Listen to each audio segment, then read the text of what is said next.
ও মুসলমান, বলতেছিলাম আমি একটা নির্দিষ্ট বয়স পর্যন্ত প্রায় 17-18 বছর পর্যন্ত আপনাদের ওই দলের মধ্যে ছিলাম। আমি ওই দলের মধ্যে বসে হুজুরদের ওয়াজ শুনতাম। এরপর আল্লাহ তাআলা আমাকে হেদায়েত দান করছেন। ও মুসলমান, ওই যে ঘরের মধ্যে আপনারা কি কন, বাঁশ যে দেন ঘরের মধ্যে, ধন্না বলেন, ধন্না। আমার আব্বার ঘরের ধন্নার মধ্যে ঢুল, তবলা, একতারা, জুরি, সারেঙ্গি, নানান বাদ্য বাজনা সারা বছর লটকানো থাকতো। ওই যে ঢুল, একতারা, জুরি, খমক সব আমি নিজে বাজাইতে পারতাম। আল্লাহ মাফ করুন, বুঝার জন্য বলতেছি। এশার পর থেকে ফজর পর্যন্ত আমি নিজে গান গাইতাম। খাজা বাবার গান আছে না, তুমি আমার দুই নয়নের তাহারার দয়াল বাইয়া বাইয়া, তুমি আমার দুই নয়নের তাইয়া রাইয়া, তুমি যদি কর দইয়া কি করিব মক্কাইরে যাইয়া, হাইরে মক্কা সামনে দিল দরার দয়াল বাইয়া বাইয়া, তুমি আমার দুই নয়নের তাইয়া রাইয়া। আছে না নাই? আবার ইয়া আল্লাহু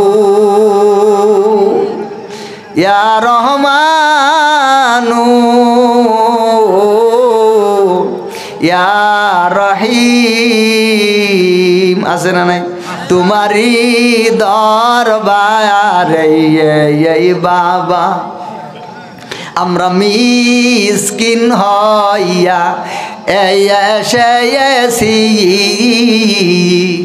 দয়া করে দাও গো রহমত দেলের জোলা পেয়েতে এসি। আছে না নাই? আমার জন্মের মধ্যে আমার আব্বা ছিল ওই পুরো এলাকার লিডার। আজকে যদি আল্লাহ তাআলা হেদায়েত না করে দিতেন, তাহলে আপনাদের এই স্টেজে আর এই 3.5 জন মানুষ আমার ভক্তই থাকতো সারা বাংলাদেশে কোটি কোটি। এই যে আজকে এখানে বসে আছি, টাকার বস্তা পায়ের নিচে গড়াগড়ি খাইতো, পা তো ধোয়াই লাগতো না, সেটাই পরিষ্কার, ঠিক কিনা? এই দলে ছিলাম আমি। আমার আব্বা ওই পুরো এলাকার লিডার, আমি ছিলাম আমার আব্বার গদ্দি নসীন। এতদিন ও যদি বসতাম, তাহলে যে ভণ্ডপীর যেগুলো আছে হাতে গোনা বাংলাদেশে ভণ্ডের মধ্যে আমি একটা থাকতাম।